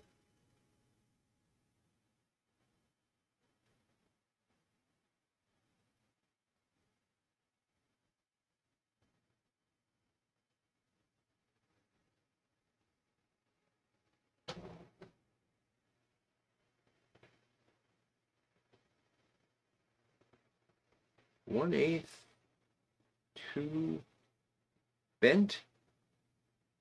Okay, Phil.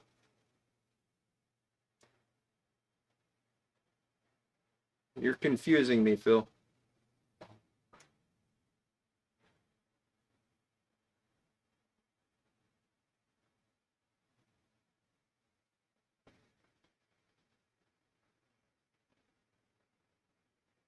The only one he talked in.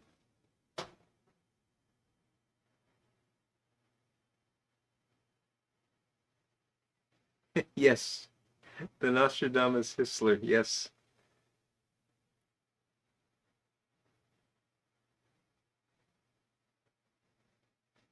Ah, okay, Phil. No rush on that, buddy. But those numbers look. We'll chat later. I don't know exactly what the numbers are signifying because I'm slow and I've had a lot of the quiet man.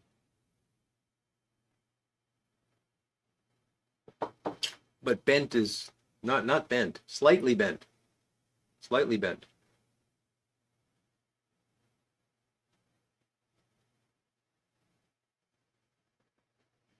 Rush is a great band. I got to be careful what I say because Patrick will drive down from New York and punch me in the nose.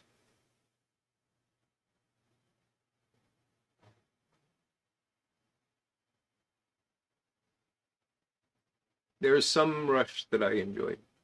Enjoyed. Haven't heard it in a long time.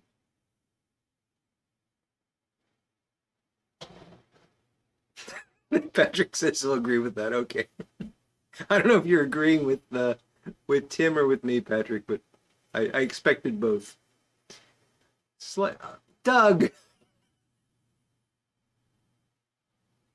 thank you, Sergey. Sergey's going to ask a question and change the topic. Thank you. Can I rehydrate tobacco by Bovita or Integra Boost, or is it for holding moisture only? I think it would be really slow to rehydrate it that way. Honestly, the way I rehydrate tobacco is if it's like in a jar like this, or even something like this, or just in the tin. I will take a paper towel, and everybody will yell at me, but I'll take a paper towel, I'll fold it up into a little square, I'll run it under tap water, I'll squeeze it out, and then I'll put that into the tin jar, whatever, close it up, and leave it for 24 hours. And that almost always works. Sometimes if it's really dry, I'll mix it up, and I'll do the same thing again with another paper towel. Now, there are people that'll say I'm going to get mold, and there's contaminants in the tap water and everything. I've been doing it that way for over 30 years, and it's never been a problem. So that's how I do it. Piper on the 45, good night. Thank you for joining us. You have a great weekend, too.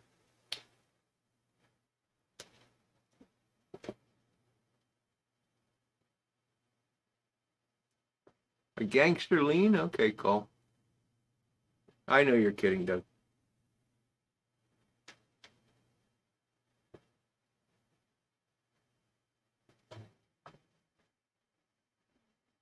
Oh, you're right, Doug. Rehydration is not perfect. You're not going to ever get. It would be best if it did not dehydrate. Yes, because you're going to lose some of those essential oils, and certainly if it's anything aromatic, you might as well throw it away.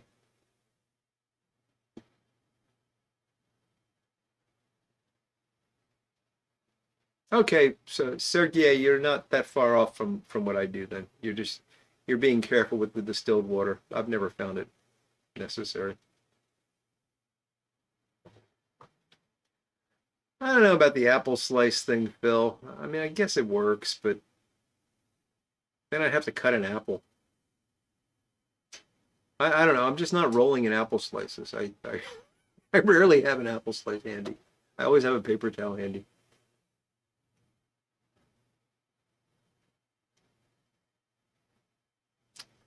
Yes, they do, Cole. They won't do it because of the bleach on the paper towels, and they only light their pipe with a slat of cedar wood that's taken from the cedars of Lebanon. Yes.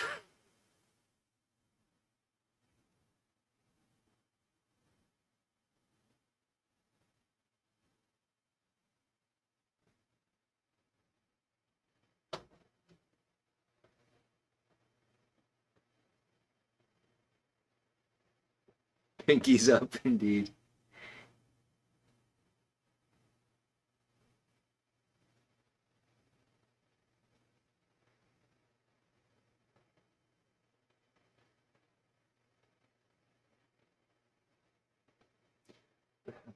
The problem I have with the apple and dry fly fishers asking Doug about that's a good question. Those bell top jars that they have in the pipe shops. How long do they hold tobacco? Uh, I've often wondered that because I'm assuming a lot of that tobacco isn't moving. The thing that bothers me about the apple solution is when I think of it, I think of that Middleton apple tobacco with that bright green apple on it, and oh, good Lord, that was horrible tobacco.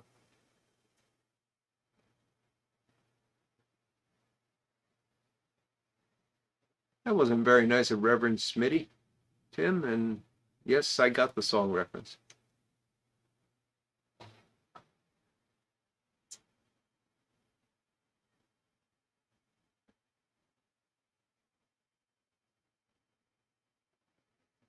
They did, Phil. And I'm guessing, I'm joking about not having apple slices. I really don't. I rarely have an apple. Although I actually do have a couple apples. I ate an apple today. I ate an apple today. Um, but I don't often eat apples. But the old timers probably had more ready access to an apple than a paper towel. So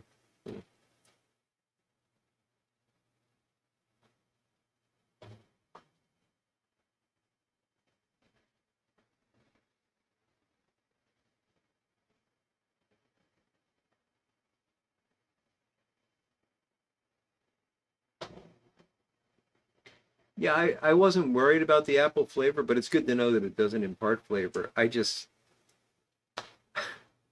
think of that tobacco, which was so bad that the thought of a slice of apple anywhere near my tobacco makes me cringe, but I know it doesn't make it taste like that.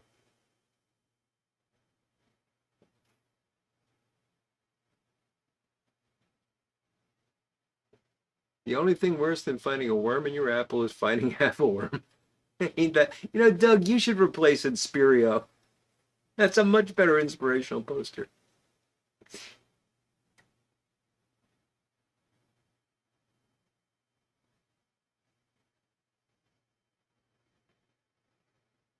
I'm sure there are spray bottles, Cole. Yep. Sergey, I'm familiar with Kilner jars. I've never used them personally, but I believe they're very similar to ball jars. They work very similarly.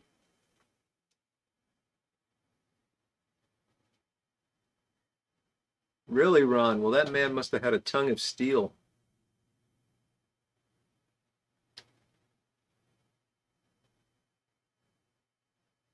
Nothing worse than rotting apples, Michael. Well, I'm sure there are things that are worse, but I do not like rotting apples.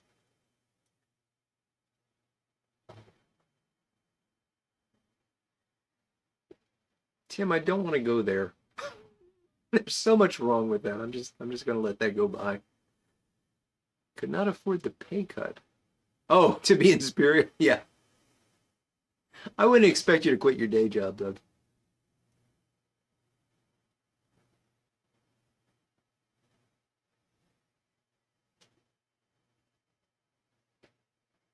Yeah, Phil, I've got nothing against apples. Like I enjoyed the apple I had today. It's just that you gotta keep up with fruit. It doesn't last forever, and I might not want an apple again for like 2 weeks. But if I buy, 3 or 4 apples, you can't wait 2 or 3 weeks to eat them because they're gonna go bad.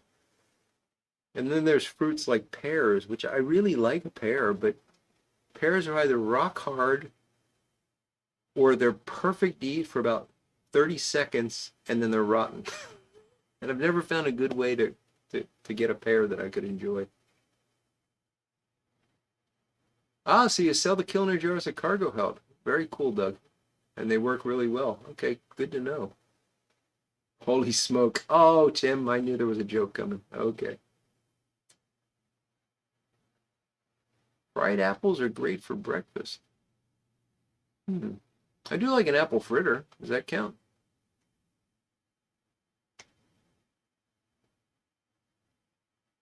Canned pears are the solution, Tim. Yep.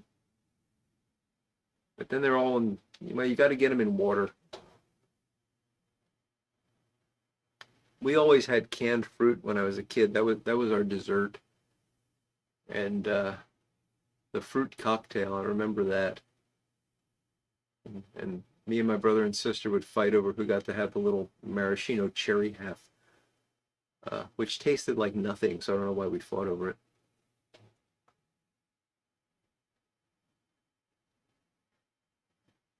And then my mom did the 60s and probably 50s and certainly 70s thing of making jello and putting the canned fruit into the jello.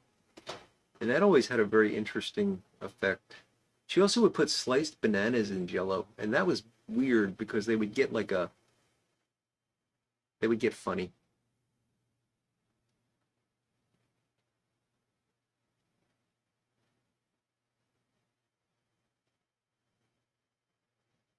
All right, Phil, great seeing you tonight. Have a good one, buddy.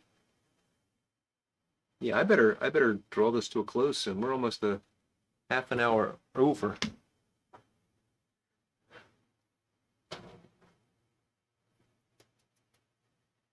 YouTube's already mad at me. I don't want them claiming I'm using too much of their precious bandwidth to spread my pipe propaganda. Whatever they're mad about.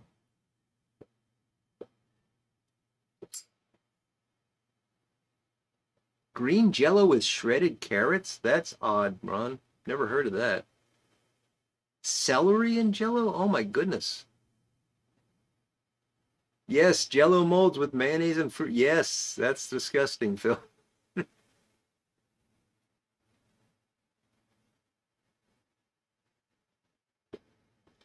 So, Tim, would you smoke that blend in a church warden?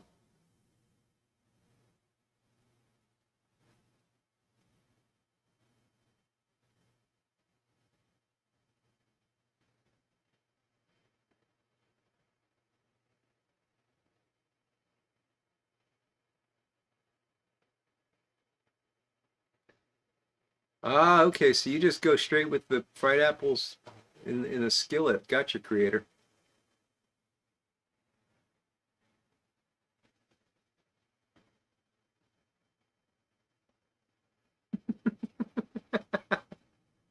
Ah, Michael.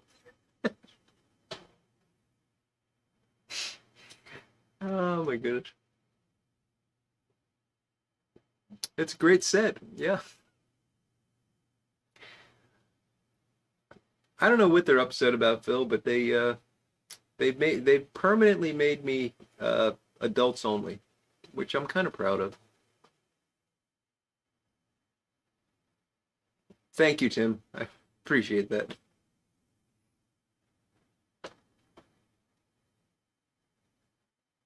The school cafeteria serve that too, Ron. That is odd. I've never heard of carrots in Jello. I've never heard of celery in Jello either. In fact, I've never heard of vegetables in Jello. All right, Dry Fly Fisher 11, you have a great weekend, buddy. Thanks for joining us. Adulterated only. Yes, and we are clearly adulterated. I don't know what I've done to get them mad at me, but I don't really care.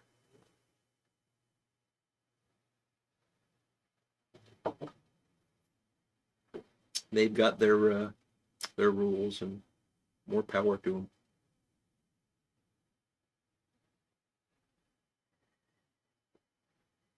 Tuna in oh God, Phil. Might as well have sand.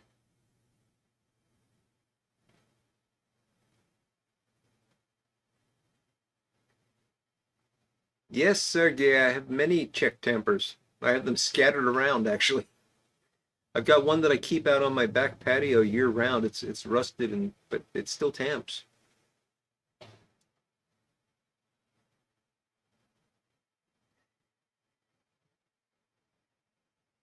I'll tell you a funny story about that, Cole. So Cole says he keeps the fruit around, and if it starts to go off, his wife makes a pie. So that's wonderful. Um, we had a problem for a while with bananas. So my wife likes to put bananas on with her breakfast. She won't put them in the cereal. We used to do that. We used to cut them up into cereal, but she doesn't do that. She'll like eat them on the side of the cereal, or she'll have them with peanut butter on toast. And she likes her bananas. I'll occasionally eat a banana, not that often. So we went through this period where she was buying bananas and she wasn't eating them fast enough, and they would start to turn brown. And she was always going to make banana bread, and we'd always wind up throwing them away because she never made banana bread. So she read somewhere that you could freeze them, which seems like a great idea. So the bananas start to turn brown, you put them in the freezer, you make banana bread when you get around to it.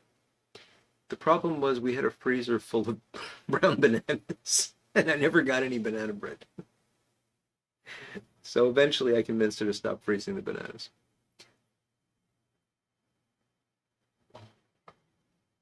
Yes, Czech tampers are pretty ubiquitous. I have one on my keychain too,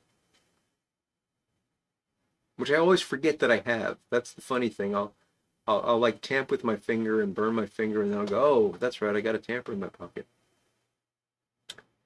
Yes, we have no bananas. My grandfather's favorite song. He would sing that to me all the time. Frozen chocolate covered bananas. Boy, that takes me back, Michael. They used to be quite common when I was a kid.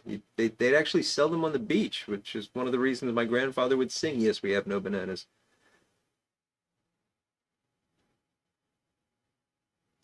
See, you do the frozen banana thing too, Cole? Yeah.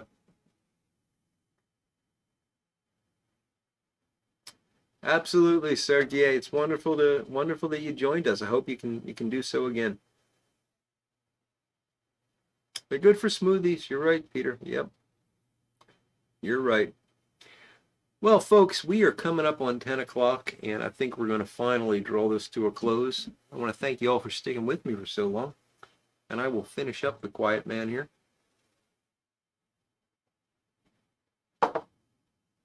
So we will be back on Sunday with a video of some sort. We'll be back next Friday, God willing. We'll see what happens, but I think we'll be able to do that. And the Friday after that, I'll be at the the Columbus show. So there will not be a live stream that night because I'll be doing the crowd dive with Cole. So we'll see how that goes. So anyway, it's been great seeing you all tonight. Thank you for joining me. It's as always the highlight of my week, and I had a great time. So you all take care. Be good to one another, and until we speak again, have a good one.